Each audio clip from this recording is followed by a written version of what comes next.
Hi guys, teach R K Kannada ಎಂಬ YouTube ಚಾನಲ್ಗೆ ಸ್ವಾಗತ ಹೇಳ್ತಾ, ಇಲ್ಲಿ ಮುಖ್ಯವಾಗಿ ನೀವು 10th ವಿದ್ಯಾರ್ಥಿಗಳಾಗಿದ್ದರೆ ಇಲ್ಲಿ 10th ಸಬ್ಜೆಕ್ಟ್ ಹಿಂದಿ ಆದಂತಹ ಒಂದು ಸಬ್ಜೆಕ್ಟಲ್ಲಿ ಬರುವಂತಹ ಎಲ್ಲ ಒಂದು ಲೆಸನ್ಸ್ಗಳ ಮತ್ತು ಪೋಯಮ್ಸ್ಗಳ ಒಂದು ಕಿರು ನೋಟ್ಸ್, ಇಂಪಾರ್ಟೆಂಟ್ ಕ್ವಶನ್ಸ್ಗಳನ್ನು ಒಳಗೊಂಡಂತಹ ನೋಟ್ಸ್ ಬಗ್ಗೆ ನಾನು ಇಲ್ಲಿ ಸಂಪೂರ್ಣ ಮಾಹಿತಿಯನ್ನು ಕೊಡ್ತಾ ಇದ್ದೇನೆ. ಪ್ಲೀಸ್ ಸ್ಕ್ರಿಪ್ಟ್ ಮಾಡಿದ ಕೊನೆವರೆಗೂ ನೋಡಿ, ಹಾಗೆ ನಿಮ್ಮ ಫ್ರೆಂಡ್ಸ್ಗೆ ಶೇರ್ ಮಾಡಿ. ಓಕೆ, ಶುರು ಮಾಡೋಣ ಬನ್ನಿ. ಇಲ್ಲಿ ಮುಖ್ಯವಾಗಿ ಮಾತೃಭೂಮಿ ನೋಡಿ, ಇಲ್ಲಿ ಮಾತೃಭೂಮಿ ಒಂದು ಲೆಸನ್ ಇದೆ ನಿಮಗೆ, ಹೌದಾ?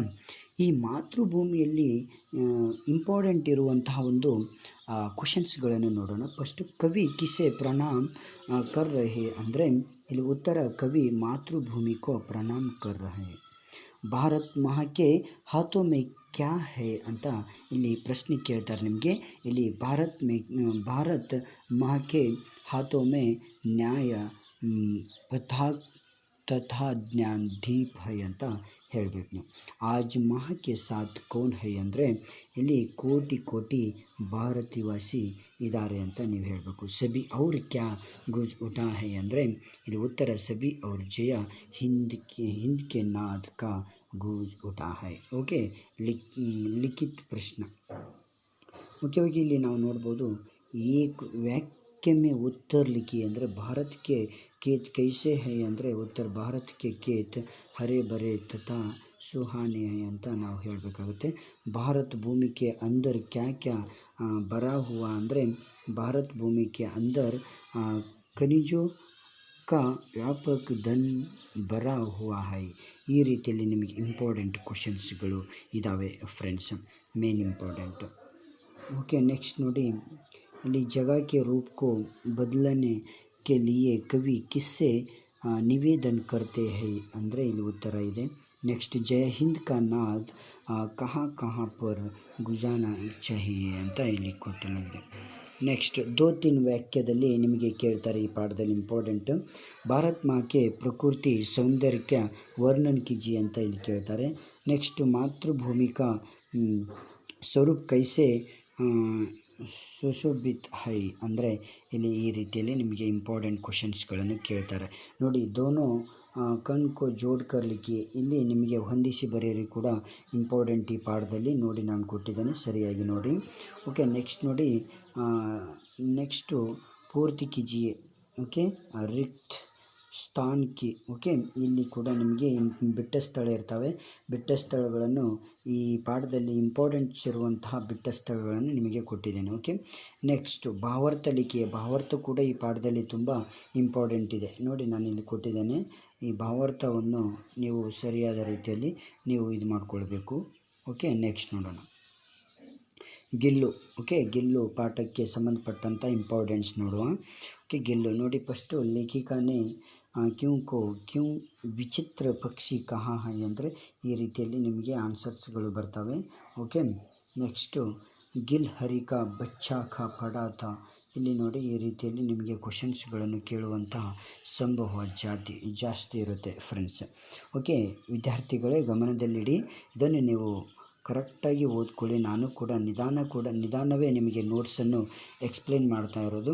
ಓಕೆ, ಇಲ್ಲಿ ಇಂಪಾರ್ಟೆನ್ಸ್ ಇರುವಂಥ ಕ್ವಶನ್ಸ್ಗಳು ಬರ್ತವೆ. ಓಕೆ ನೋಡಿ, ನೆಕ್ಸ್ಟ್ ನಿಮಗೆ ಲಿಖಿತ್ ಪ್ರಶ್ನೆ ಇದೆ. ಏಕ ವಾಕ್ಯ ಮೇ ಉತ್ತರ ಲಿಖಿ, ಒಂದೇ ವಾಕ್ಯದಲ್ಲಿ ಉತ್ತರ ಬರೀರಿ ಅಂತ ಈ ಪಾಠದಲ್ಲಿ ತುಂಬ ಅಂದರೆ ಇಷ್ಟು ಕ್ವಶನ್ಸ್ಗಳು ನಿಮಗೆ ತುಂಬ ಇಂಪಾರ್ಟೆನ್ಸ್ ಇದ್ದಾವೆ, ಹೌದಾ? ಓಕೆ, ನೆನ್ಪಿಟ್ಕೊಳ್ಳಿ ಸರಿಯಾದ ರೀತಿಯಲ್ಲಿ. ಓಕೆ, ನೆಕ್ಸ್ಟು 2-3 ವಾಕ್ಯ ಮೇ ಉತ್ತರ ಲಿಖಿಯೇ, 2-3 ವಾಕ್ಯದಲ್ಲಿ ಈ ಪಾಠದಲ್ಲಿ ತುಂಬ ಇಂಪಾರ್ಟೆಂಟ್ ಕ್ವಶನ್ಸ್ಗಳನ್ನು ಕೊಟ್ಟಿದ್ದೇನೆ ನೋಡಿ. ಯಾವ ರೀತಿ ನಿಮಗೆ ಕೇಳಬಹುದು ಪ್ರಶ್ನೆಗಳನ್ನು ಅಂತ ನಿಮಗೆ ಒಟ್ಟು ಟೋಟಲ್ 5 ಕ್ವಶನ್ಸ್ಗಳನ್ನು ಕೊಟ್ಟಿದ್ದೇನೆ. ಓಕೆ, ಇದನ್ನು ಸರಿಯಾದ ರೀತಿಯಲ್ಲಿ ನೀವು ಓದ್ಕೊಳ್ಬೇಕಾಗುತ್ತೆ ಫ್ರೆಂಡ್ಸ್. ಓಕೆ, ನೆಕ್ಸ್ಟ್ ನೋಡಿ, 4 ವಾಕ್ಯ ಮೇ ಉತ್ತರ ಲಿಖಿಯೇ, ಯಾಕಂದರೆ ಈ ಪಾಠನೂ ಕೂಡ ತುಂಬ ಇಂಪಾರ್ಟೆಂಟ್. 6 ಪ್ರಶ್ನೆಗೆ ಅಂಕಗಳಿಗೆ ಪ್ರಶ್ನೆಯನ್ನು ಕೇಳ್ತಾರೆ ನಿಮಗೆ. ಓಕೆ, ನೆಕ್ಸ್ಟ್ ಗಿಲ್ಲುಕ್ಕೆ ಅಂತಿಮ ದಿನೋಕ ವರ್ಣನ್ ಕಿಜಿ ಅಂತ ನಿಮಗೆ ಕೇಳ್ತಾರೆ ಪ್ರಶ್ನೆ, ಹೌದಾ? ಈ ಪಾಠದಲ್ಲಿ ಗಿಲ್ಲು ಎಂಬ ಪಾಠದಲ್ಲಿ. ಓಕೆ, ನೆನ್ಪಿಟ್ಕೊಳ್ಳಿ, ಈ ರೀತಿಯಲ್ಲಿ ನಿಮಗೆ ತುಂಬ ಇಂಪಾರ್ಟೆನ್ಸ್. ಗಿಲ್ಲುಕ್ಕೆ ಕಾರ್ಯ ಕಲಾಪ್ಗೆ ಬಾರೆ ಮೇ ಲಿಖಿ ಅಂತ ಇಲ್ಲಿ ಕೂಡ ನಿಮಗೆ ಹೇಳಲಾಗಿದೆ. ಈ ರೀತಿ ನಿಮಗೆ ಕೇಳ್ತಾರೆ. ನೆಕ್ಸ್ಟ್ गिल्लू के प्रति महादेवी वर्म जी की ममता का वर्णन कीजिए ಅಂತ ಇಲ್ಲಿ ಕೂಡ ನಿಮಗೆ ಕೇಳ್ಬೋದು. ಓಕೆ, ನೆಕ್ಸ್ಟ್ ಕನ್ನಡ ಮೇ ಅನುವಾದ ಕೀಜಿಯೆ, ಯಾಕಂದರೆ ಹಿಂದಿಯಲ್ಲಿ ಕೊಟ್ಟು ಅದನ್ನು ಕನ್ನಡಕ್ಕೆ ಅನುವಾದ ಮಾಡಲಿಕ್ಕೆ ಹೇಳ್ತಾರೆ ಫ್ರೆಂಡ್ಸ್, ನಿಮಗೆ ಮೇನ್ ಇಂಪಾರ್ಟೆಂಟ್. ಓಕೆ, ಅದು ಇಂಪಾರ್ಟೆನ್ಸ್ ಇದರಲ್ಲಿ ನಿಮ್ಗೆ ಯಾವ ರೀತಿ ಕೇಳ್ಬೋದು ಅನ್ನೋದು ನಾನಿಲ್ಲಿ ಕೊಟ್ಬಿಟ್ಟಿದ್ದೇನೆ. ಆಮೇಲೆ ಗ್ರಾಮರ್ಗೆ ಸಂಬಂಧಪಡೋದು ನಿಮಗೆ ಈ ರೀತಿಯಲ್ಲಿ ಕೇಳ್ಬೋದು. ಓಕೆ, ನೆಕ್ಸ್ಟ್ ನೋಡೋಣ. ಬಸಂತ್ ಕಿ ಸಚ್ಚಾಯಿ, ಈ ಪಾಠದಲ್ಲಿ ಯಾವ ರೀತಿ ನಿಮಗೆ ಇಂಪಾರ್ಟೆಂಟ್ ಕ್ವಶನ್ಸ್ಗಳನ್ನು ಕೇಳಬಹುದು. ಇಲ್ಲಿ ಮೌಖಿಕ ಪ್ರಶ್ನೆಗಳನ್ನು ನೋಡಿ. ಬಸಂತ್ ಕ್ಯಾ ಕ್ಯಾ ಬೇಸ್ತಾ ಹೈ ಅಂದರೆ ಬಸಂತ್ ಚಲ್ನಿ ಬಟನ್ ತಥಾ ದಿಯಾ ಸಲಾಯಿ ಬಸ್ತಾ ತಾ. ಬಸಂತ್ ಕೆ ಬಾಯಿ ಕಾ ನಾಮ್ ಕ್ಯಾ ತಾ ಅಂದರೆ ಬಸಂತ್ ಕೆ ಬಾಯಿ ಕಾ ನಾಮ್ ಪ್ರತಾಪ್ ತಾ. ಓಕೆ, ಈ ರೀತಿಯಲ್ಲಿ ನಿಮಗೆ ಕ್ವಶನ್ಸ್ಗಳನ್ನು ಕೇಳಬೇಕು. ಓಕೆ, ಲಿಖಿತ ಪ್ರಶ್ನೆ. ಓಕೆ, ಏಕ ವಾಕ್ಯ ಮೇ ಉತ್ತರ ಲಿಖಿಯೆ. कि बसंत की सच्चाई ಏಕಾಂಕಿ ಮೇ ಕಿತ್ನೆ ಅಂಶ ಹೈ. ಇದು ನಿಮಗೆ ಇಂಪಾರ್ಟೆಂಟ್ ಕ್ವಶನ್ಸ್ಗಳು ನೋಡಿ ಅರ್ಥ ಮಾಡ್ಕೊಳ್ಬೇಕು ನೀವು. ನೆಕ್ಸ್ಟ್ ನೋಡಿ, दो तीन वाक्य में उत्तर लिखिए. ओके, चलनी से क्या क्या कर सकते हैं. ओके, चलनी से दूध. ಓಕೆ, ಈ ರೀತಿಯಲ್ಲಿ ನಿಮಗೆ ನಾನು ಹೇಳೋದು ಅಂದರೆ ಈ ರೀತಿಯಲ್ಲಿ ನಾವು ನೋಡಬಹುದು. ಓಕೆ, ಈ ರೀತಿಯಲ್ಲಿ ನಿಮಗೆ ಈ ಪಾಠದಲ್ಲಿ ಕ್ವಶನ್ಸ್ಗಳನ್ನು ಕೇಳ್ತಾರೆ. ओके, नेक्स्ट बसंत ईमानदार लड़का है कैसे. ओके, ನೋಡಿ ईमानदार लड़का, बसंत ईमानदार लड़का है कैसे. बसंत और प्रताप अहीर के दर क्यों रहते थे. ಹೌದಾ, ಈ ರೀತಿಯಲ್ಲಿ ನಿಮಗೆ ಕೇಳ್ತಾರೆ. ಓಕೆ, ಈ ಕ್ವಶನ್ಸ್ಗಳು. ನೆಕ್ಸ್ಟ್ ನೋಡೋಣ. ಕರ್ನಾಟಕ ಸಂಪದ್. ಓಕೆ, ಕರ್ನಾಟಕ ಸಂಪದ್ ಅಲ್ಲಿ ಈ ಪಾಠದಲ್ಲಿ ಇಂಪಾರ್ಟೆನ್ಸ್ ನೋಡಿ. ಈ ಪಾಠದಲ್ಲಿ ತುಂಬ ಇಂಪಾರ್ಟೆನ್ಸ್ಗಳಿದ್ದಾವೆ. ಓಕೆ, ಇದು ಏನಪ್ಪ ಮೌಖಿಕ ಪ್ರಶ್ನೆಗಳನ್ನು ಈ ರೀತಿಯಲ್ಲಿ ಕೇಳ್ಬೋದು ನಿಮಗೆ. ಓಕೆ, ಮೌಖಿಕ ಪ್ರಶ್ನೆಗಳು. ನೆಕ್ಸ್ಟ್ ಲಿಖಿತ ಪ್ರಶ್ನೆ. ಏಕ ವಾಕ್ಯ ಮೇ ಪ್ರಶ್ನೆಗಳು ಯಾವುದೆಲ್ಲ ಇಂಪಾರ್ಟೆನ್ಸ್ ಈ ಪಾಠದಲ್ಲಿ ಅನ್ನೋದು ನಾನು ಇಲ್ಲಿ ಕೊಟ್ಟಿದ್ದೇನೆ ನೋಡಿ. 5 ಪ್ರಶ್ನೆಗಳು ತುಂಬ ಇಂಪಾರ್ಟೆಂಟ್ ಇರುವಂಥದ್ದೇ ಕೊಟ್ಟಿದ್ದೇನೆ, ಇಲ್ಲಿ ನೋಡ್ಕೊಳ್ಳಿ ಸರಿಯಾಗಿ. ಓಕೆ, ಟೋಟಲ್ 5 ಕ್ವಶನ್ಸ್ಗಳನ್ನು ನಾನು ಇಲ್ಲಿ ನೀಡಿದ್ದೇನೆ. ಹಾಗೆ ನೆಕ್ಸ್ಟು 6 ಕ್ವಶನ್ಸ್ ಇನ್ನೊಂದು ಇಲ್ಲಿದೆ. ನೆಕ್ಸ್ಟ್ ಇಲ್ಲಿ 2-3 ವಾಕ್ಯ ಮೇ ಉತ್ತರ ಲಿಖಿ. ಇದೇ ಪಾಠದಲ್ಲಿ 2-3 ವಾಕ್ಯ ಮೇ ಉತ್ತರ ಲಿಖಿ, ಇದು ಕೂಡ ತುಂಬ ಇಂಪಾರ್ಟೆಂಟ್. ನಿಮಗೆ ಸರಿಯಾದ ರೀತಿಯಲ್ಲಿ ನೀವು ಅರ್ಥ ಮಾಡ್ಕೊಳ್ಬೇಕಾಗುತ್ತೆ ಪ್ರತಿಯೊಂದನ್ನು ಕೂಡ ನೋಡಿ. ಓಕೆ, 3, 4, 5. ನೆಕ್ಸ್ಟ್ 4-5 ವಾಕ್ಯ. ಓಕೆ, ಕರ್ನಾಟಕಕ್ಕೆ 4-5 4-5 ವಾಕ್ಯದಲ್ಲೂ ಕೂಡ ನಿಮಗೆ ಕ್ವಶನ್ಸ್ಗಳನ್ನು ಕೇಳ್ತಾರೆ. ಓಕೆ, ಸರಿಯಾದ ಕರ್ನಾಟಕಕ್ಕೆ ಶಿಲ್ಪ ಕಲಾ ಕಾ ಪರಿಚಯ ದೀಜಿಯೆ ಅಂತಲೂ ಕೇಳ್ಬೋದು. ಕರ್ನಾಟಕ ಸೆ ಸಾಹಿತ್ಯ ಕರೋ ಕಿ ಕನ್ನಡ ಭಾಷಾ ಸಂಸ್ಕೃತಿ ಕೋ ಕ್ಯಾ ದೇನ್ ಹೈ, ಈ ರೀತಿಯಲ್ಲಿ ಕೇಳ್ಬೋದು. ನಿಮಗೆ ಗ್ರಾಮರ್ಗಳನ್ನು ಕೇಳ್ತಾರೆ, ಪರ್ಯಾಯವಾಚಿ ಶಬ್ದ ಕೇಳ್ತಾರೆ, ವಿಲೋಮ ಶಬ್ದ ಕೇಳ್ತಾರೆ. ಹೌದಾ, ಈ ರೀತಿಯಲ್ಲಿ ನಿಮಗೆ ಕೇಳ್ತಾನೆ. ಬಹುವಚನ ರೂಪ ಕೇಳ್ತಾರೆ. ಮತ್ತು ವಿಚ್ಛೇದಕಿ ದವಾರ ಸಂಧಿ ಕಾ ನಾಮ್ ಕೇಳ್ತಾರೆ. ಹೌದಾ, ಈ ರೀತಿಯಲ್ಲಿ ನಿಮಗೆ ಕೇಳ್ಬೋದು. ವಿಗ್ರಹಕ್ಕೆ ದವಾರ ಮಾಸ್ ಕಾ ನಾಮ್ ಕ್ಯಾ ಅಂತ ಕೇಳ್ತಾರೆ. ಓಕೆ, ಆತ್ಮಕಥ ಕೇಳ್ತಾರೆ ಇಲ್ಲಿ. ಓಕೆ, ಆತ್ಮಕಥ ನೋಡಿ. ಆತ್ಮಕಥದಲ್ಲಿ ನಿಮಗೆ ಈ ರೀತಿಯಲ್ಲಿ ಕ್ವಶನ್ಸ್ಗಳನ್ನು ಕೇಳ್ತಾರೆ. ಆತ್ಮಕಥ. ಓಕೆ, ಆತ್ಮಕಥದಲ್ಲಿ ಈ ರೀತಿಯಲ್ಲಿ ಕೇಳ್ತಾರೆ.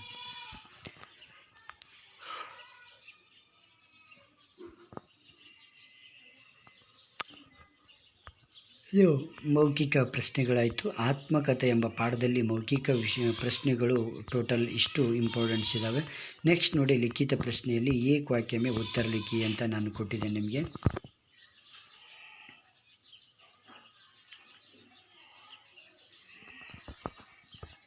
ಏಕ ವಾಕ್ಯ ಮೇ ಉತ್ತರ ಲಿಖಿ ಕೊಟ್ಟಿದ್ದೇನೆ ನಿಮಗೆ. ಇದು ಕೂಡ ನೀವು ಅರ್ಥ ಮಾಡ್ಕೊಳ್ಬೇಕಾಗತ್ತೆ.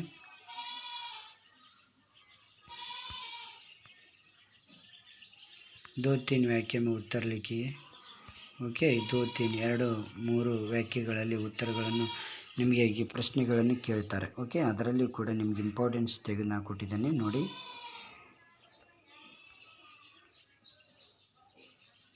ಮತ್ತು 4-5 4-6 ವಾಕ್ಯ ಮೇ ಉತ್ತರ ಲಿಖಿಯೂ ಕೂಡ ಬರ್ತಾವೆ ನಿಮಗೆ.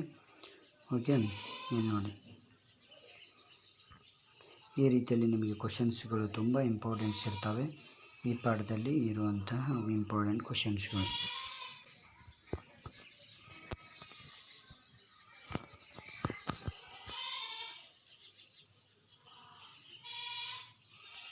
ಇಲ್ಲಿ ಕೂಡ ನಿಮಗೆ ಬರ್ತವೆ.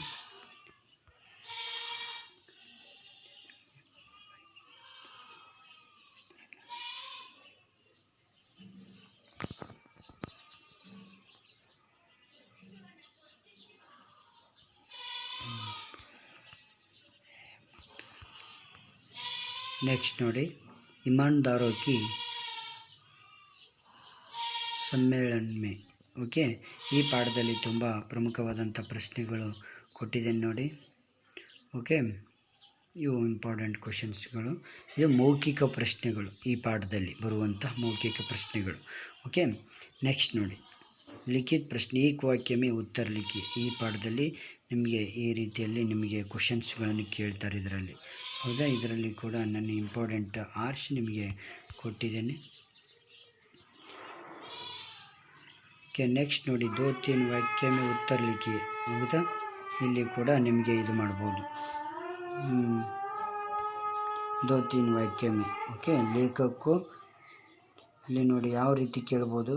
ಲೇಖಕರು ಬೇಜೆ ಗಯೆ ನಿಮಂತ್ರಣ ಪತ್ರ ಮೇ ಕ್ಯಾ ಲಿಖಾ ಗಯಾ ತಾ ಅಂದರೆ ಈ ರೀತಿಯಲ್ಲಿ ಕೇಳ್ತಾರೆ. ಆನ್ಸರ್ ಕೂಡ ಕೊಟ್ಟಿದ್ದೇನೆ. ಓಕೆ,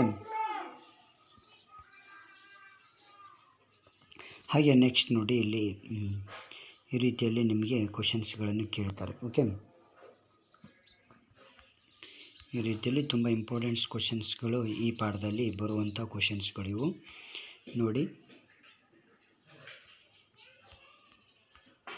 ನೆಕ್ಸ್ಟ್ ಚಾರ್ ಛೇ ವಾಕ್ಯ ಮೇ ಉತ್ತರ ಲಿಖಿ ಅಂತ ನಿಮಗೆ ಬರಬಹುದು. ಇದರಲ್ಲಿ ಕೂಡ ಇಂಪಾರ್ಟೆನ್ಸ್ ಇಲ್ಲಿ ಕೊಟ್ಟಿದ್ದೇನೆ. ಓಕೆ, ಈ ರೀತಿಯಲ್ಲಿ ನಿಮಗೆ ಕ್ವಶನ್ಸ್ಗಳು ಬರ್ತವೆ. ನೆಕ್ಸ್ಟು ಮಂತ್ರಿ ತಥಾ ಕಾರ್ಯಕರ್ತೋ ಹೋ ಕಿ ಬೀಚ್ ಮೇ ಕ್ಯಾ ವಾರ್ತಾಲಾಪ್ ಹುವಾ ಅಂತ ಇಲ್ಲಿ ಕೇಳ್ಬೋದು ನಿಮಗೆ. ಈ ರೀತಿಯಲ್ಲಿ ನಿಮಗೆ ಕ್ವಶನ್ಸ್ಗಳು ಬರ್ತವೆ. ಕಿಸ್ನೆ ಕಹಾ, ಕಿಸ್ಸೆ ಕಹಾ, ಈ ರೀತಿಯಲ್ಲಿ ಕೂಡ ನಿಮಗೆ ಕ್ವಶನ್ಸ್ಗಳು ಬರ್ಬೋದು. ಇಲ್ಲಿ ನಿಮಗೆ ಗ್ರಾಮರ್ ಕೂಡ ಈ ಪಾಠದಲ್ಲಿ ಇರುವಂಥ ಗ್ರಾಮರ್ ಇದು. ವಿಲೋಮ ಶಬ್ದ ಲಿಖಿಯೇ. ಓಕೆ, ಬಹುವಚನ ರೂಪ ಲಿಖಿಯೇ ಅಂತ ಬರುತ್ತೆ. ಪ್ರೇರಣಾರ್ಥಕ ಕ್ರಿಯೆ ರೂಪ ಕೀಜಿಯೇ ಅಂತ ನಿಮಗೆ ಬರುತ್ತೆ. ಸಂಧಿ ಮತ್ತು ಸುತ್ಕರ್ಕೆ ಸಂಧಿ ಕಾ ನಾಮ್ ಲಿಖಿ ಅಂತ ನಿಮಗೆ ಕೊಡ್ತಾರೆ. ಓಕೆ, ನೆಕ್ಸ್ಟ್ ನಿಮಗೆ ಕನ್ನಡ ಮೇ ಅನುವಾದ ಕೀಜಿ ಅಂತ ಕೂಡ ಕೊಡ್ತಾರೆ. ಕನ್ನಡದಲ್ಲಿ ಕೊಟ್ಟು ಹಿಂದಿಯಲ್ಲಿ ನಿಮಗೆ ಕೊಡ್ತಾರೆ. ಓಕೆ, ಈ ರೀತಿಯಲ್ಲಿ ಅಭಿನವ ಮನುಷ್ಯ. ನೆಕ್ಸ್ಟು ಮುಂದಿನ ಒಂದು ಪಾಠ ಯಾವುದಪ್ಪ, ಅಭಿನವ ಮನುಷ್ಯ. ಈ ಪಾಠದಲ್ಲಿ ಯಾವ ರೀತಿಯಲ್ಲಿ ನಿಮಗೆ ಪ್ರಶ್ನೆಗಳನ್ನು ಕೇಳಬಹುದು ಎಂಬ ಒಂದು ಇಂಪಾರ್ಟೆಂಟ್ ಕ್ವಶನ್ಸ್ಗಳಿದಾವೆ ನೋಡಿ. ಮೌಖಿಕದಲ್ಲಿ ಒಟ್ಟು 3 ಕ್ವಶನ್ಸ್ಗಳು ಇಂಪಾರ್ಟೆಂಟ್ಸ್ ಇದ್ದಾವೆ. ಲಿಖಿತ ಪ್ರಶ್ನೆ ಏಕ ವಾಕ್ಯ ಮೇ ಉತ್ತರ ಲಿಖಿ. ಈ ರೀತಿಯಲ್ಲಿ ನಿಮಗೆ 4 ಕ್ವಶನ್ಸ್ಗಳನ್ನು ಕೊಟ್ಟಿದ್ದೇನೆ. ಓಕೆ, 4 ಕ್ವಶನ್ಸ್ಗಳು ಇದ್ದಾವೆ. ಹೌದಾ, ನೆಕ್ಸ್ಟ್ ನೋಡಿ, ಇಲ್ಲಿ ದೋ ತೀನ್. ಆಮೇಲೆ ದಿನಕರ್ ಜಿ ಅನುಸಾರ ಮಾನವ ಕಾ ಸಹಿ ಪರಿಚಯ ಕ್ಯಾ ಹೈ ಅಂತ ಈ ರೀತಿಯಲ್ಲಿ ನಿಮಗೆ ಕೊಡಲಾಗಿದೆ, ನೆನಪಿಟ್ಟುಕೊಳ್ಬೇಕು. ಮತ್ತು ನಿಮಗೆ ಗ್ರಾಮರ್ಗೆ ಸಂಬಂಧಪಡೋದು ಕೂಡ ತುಂಬ ಇಂಪಾರ್ಟೆಂಟ್ ಇರುತ್ತೆ. ನೆಕ್ಸ್ಟ್ ನೋಡಿ, ವೃಕ್ಷ ಪ್ರೇಮಿ. ಓಕೆ, ತಿಮ್ಮಕ್ಕ ಬಗ್ಗೆ ಕೂಡ ನಿಮಗೆ ತುಂಬ ಇಂಪಾರ್ಟೆನ್ಸ್ ಇರುತ್ತೆ. ಇಲ್ಲಿ ನಿಮಗೆ ತಿಮ್ಮಕ್ಕ ಜಿ ಕಿಸ್ ಕ್ಷೇತ್ರ ಮೇ ಏಕ್ ಮಿಸಾಲ್ ಹೈ ಅಂದರೆ ಇಲ್ಲಿ ನಿಮಗೆ ಕೇಳಲಾಗಿದೆ 1 2 3 4 ಈ ರೀತಿಯಲ್ಲಿ ಕೇಳಲಾಗಿದೆ.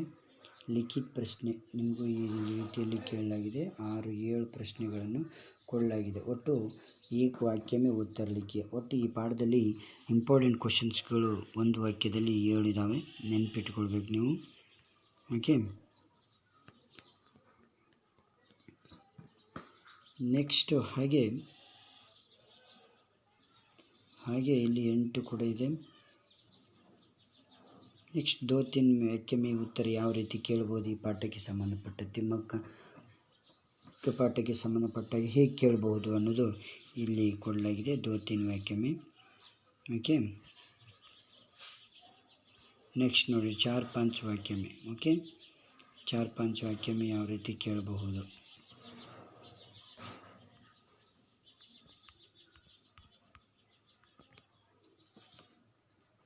ಆಮೇಲೆ ಕನ್ನಡ ವಾಕ್ಯವಾದ ಮತ್ತು ಪರ್ಯಾಯವಾಚಿ ಶಬ್ದಲಿಕೆ, ವಿಲೋಮ ಶಬ್ದ ಮತ್ತು ಇವೆಲ್ಲ ನಿಮಗೆ ಕೇಳ್ತಾರೆ. ಓಕೆ, ನೆಕ್ಸ್ಟ್ ನೋಡಿ, ಸಾರ್ಥಕ ವಾಕ್ಯ ಬನಾಯಿ ಅಂತ ಕೊಡ್ತಾರೆ ನಿಮಗೆ ಈ ಪಾಠದಲ್ಲಿ. अनेक शब्दों के लिए एक शब्द लिखिए ಕೊಡ್ತಾರೆ, जोड़ कर लिखिए ಕೊಡ್ತಾರೆ. ಓಕೆ, ತಿಮ್ಮಕ್ಕ ಜೀವನ ಕೆ ಘಟನಾ ಕ್ರಮಾನುಸಾರ ವಾಕ್ಯ ಲಿಖಿए ಕ್ರಮಾನುಸಾರ ಮಾಡಿ ನಾವು ಇದು ಮಾಡಬೇಕಾಗುತ್ತೆ. ಓಕೆ, ಈ ರೀತಿಯಲ್ಲಿ ಈ ಪಾಠದಲ್ಲಿ ಕೊಡ್ತಾರೆ. ತುಳಸಿಕೆ ದೋಹೆ ಈ ಪಾಠದಲ್ಲಿ ನಿಮಗೆ ಇಂಪಾರ್ಟೆಂಟ್ಸ್ ಮೌಖಿಕಕ್ಕೆ ಸಂಬಂಧಪಟ್ಟಂಥ 5 ಪ್ರಶ್ನೆಗಳಿದ್ದಾವೆ. ಓಕೆ, 5 ಪ್ರಶ್ನೆಗಳನ್ನು ಕೊಡಲಾಗಿದೆ. ನೆಕ್ಸ್ಟು ಲಿಖಿತ ಪ್ರಶ್ನೆ ಏಕ ವಾಕ್ಯ ಈ ರೀತಿಯಲ್ಲಿ ನಿಮಗೆ ಕೊಡಲಾಗುತ್ತೆ. ಈ ರೀತಿಯಲ್ಲಿ ನಿಮಗೆ ಪ್ರಶ್ನೆಗಳು ಬರಬಹುದು. 2-3 ವಾಕ್ಯ ಉತ್ತರ ಯಾವ ರೀತಿ ಕೇಳ್ತಾರಪ್ಪ ಅಂದರೆ ಈ ಪಾಠಕ್ಕೆ ಸಂಬಂಧಪಟ್ಟಂಗೆ ಈ ರೀತಿ ನಿಮಗೆ ಕೇಳ್ತಾರೆ. 2-3 ವಾಕ್ಯ ಉತ್ತರ ಲಿಖಿ ಈ ರೀತಿಯಲ್ಲಿ ನಿಮಗೆ ಪ್ರಶ್ನೆಗಳನ್ನು ಕೇಳಬಹುದು. ಓಕೆ, ಭಾವಾರ್ಥ ಲಿಖಿ. ಓಕೆ, ಈ ರೀತಿಯಲ್ಲಿ ನಿಮಗೆ ಕೇಳ್ತಾರೆ.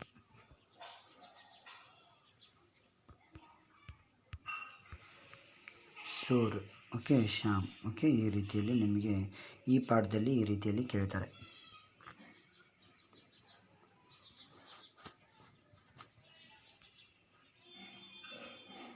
ಓಕೆ ನೋಡಿ, ನೆಕ್ಸ್ಟ್ ನೋಡಿ ಲಿಖಿತ ಪ್ರಶ್ನೆ ನೋಡಿ. ಲಿಖಿತ ಪ್ರಶ್ನೆ ಯಾವ ರೀತಿಯಲ್ಲಿ ಕೇಳಬಹುದು ನಿಮಗೆ ಏಕ ವಾಕ್ಯ ಈ ರೀತಿಯಲ್ಲಿ ಇಂಪಾರ್ಟೆಂಟ್ಸ್ ಕ್ವಶನ್ಸ್ಗಳು ಇದರಲ್ಲಿ ಈ ಪಾಠದಲ್ಲಿ ನಾವು ಕೇಳಬಹುದು. 2-3 ವಾಕ್ಯ ಉತ್ತರ ಲಿಖಿ ಈ ರೀತಿಯಲ್ಲಿ ನಿಮಗಿರ್ಬೋದು.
दो तीन वाक्य में उत्तर ಇಲ್ಲಿ ಕೂಡ ನೀವು ಕೇಳಬಹುದು ನೋಡಿ. ಇಂಪಾರ್ಟೆಂಟ್ಸ್ ಯಾವ ರೀತಿ ಇಲ್ಲಿ ಕೇಳಬಹುದು ಅಂತ.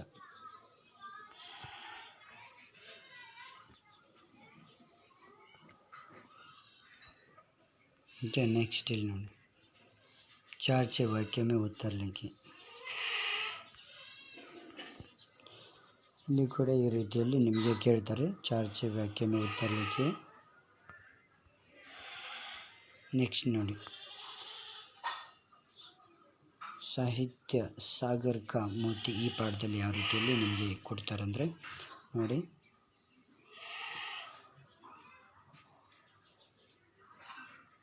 ಈ ರೀತಿಯಲ್ಲಿ ಇಂಪಾರ್ಟೆಂಟ್ ಕ್ವಶನ್ಸ್ಗಳನ್ನು ಕೊಡ್ತಾರೆ ನಮಗೆ. ನೆಕ್ಸ್ಟ್ ಲಿಖಿತ ಪ್ರಶ್ನೆ.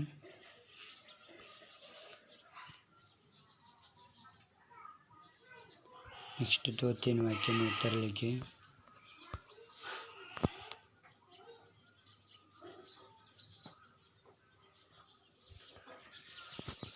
ಈ ರೀತಿಯಲ್ಲಿ ನಿಮಗೆ ಕೇಳ್ತಾರೆ. ಓಕೆ,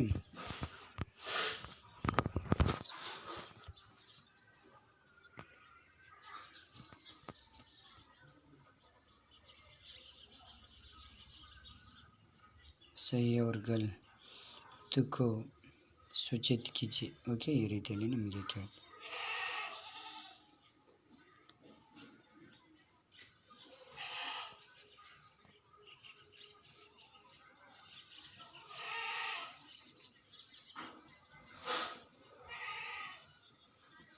ಕನ್ನಡ में ಅನುವಾದ कीजिए. ಓಕೆ, ಈ ರೀತಿಯಲ್ಲಿ ನಿಮಗೆ ಕೇಳ್ತಾರೆ. ಇಲ್ಲಿ ಕೂಡ 5 ಪ್ರಶ್ನೆಗಳು ತುಂಬ ಇಂಪಾರ್ಟೆಂಟ್ ಆಗಿರ್ತವೆ. ಈ ರೀತಿಯಲ್ಲಿ ನಿಮಗೆ ಪ್ರಶ್ನೆಗಳನ್ನು ಕೇಳ್ತಾರೆ. ಓಕೆ, ಶನಿ ಸಬ್ಸೆ ಸುಂದರ ಗ್ರಹ. ಈ ರೀತಿಯಲ್ಲಿ ನಿಮಗೆ ಈ ಒಂದು ಪೋಯಮಲ್ಲಿ ಈ ರೀತಿಯಲ್ಲಿ ನಿಮಗೆ ಕ್ವಶನ್ಸ್ಗಳು ಬರುವಂಥ ಸಂಭವ ಜಾಸ್ತಿ ಇದೆ. ಇಂಪಾರ್ಟೆಂಟ್ ಕ್ವಶನ್ಸ್ಗಳಿದ್ದಾವೆ ನೋಡಿ.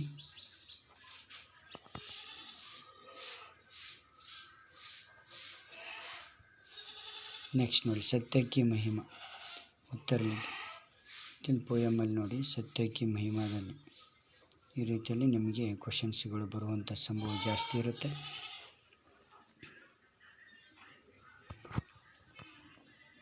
ನೋಡ್ತಾ ಹೋಗಿ. ಈ ಇಂಪಾರ್ಟೆಂಟ್ ಕ್ವಶನ್ಸ್ಗಳ ಬಗ್ಗೆ ನಾನು ಮಾಹಿತಿ ಕೊಡ್ತಾ ಇದ್ದೀನಿ. ಅನ್ಮೋಲ್ ಸಮಯದಲ್ಲಿ ಈ ರೀತಿಯಲ್ಲಿ ನಿಮಗೆ ಕೇಳ್ತಾರೆ. ಓಕೆ, ಇದು ಸಪ್ಲಿಮೆಂಟ್ರಿ ರೀಡಿಂಗಲ್ಲಿ. ಓಕೆ, ಸಪ್ಲಿಮೆಂಟ್ರಿ ರೀಡಿಂಗ್ ಇವು. ಓಕೆ, ಇದು ಕೊನೆಗೆ. Okay, main important. Okay friends, ನಿಮಗೆ ಎಲ್ಲ ಸಬ್ಜೆಕ್ಟ್ ಬಗ್ಗೆ 10th 9th 8th ಈ ಎಲ್ಲ ತರಗತಿಗಳ ಎಲ್ಲ ವಿಷಯಗಳ ಇಂಪಾರ್ಟೆಂಟ್ ನೋಟ್ಸನ್ನು ನಾನು ಬಿಟ್ಟಿದ್ದೇನೆ. ಓಕೆ, ಸಬ್ಸ್ಕ್ರೈಬ್ ಮಾಡಿ ಹಾಗೆ ಆ ನೋಟ್ಸ್ಗಳನ್ನು ನೋಡಿ ಅಂತ ಹೇಳ್ತಾ ಇದು ಕೊನೆಗೊಳಿಸ್ತಾ ಇದ್ದೇನೆ. Thank you friends.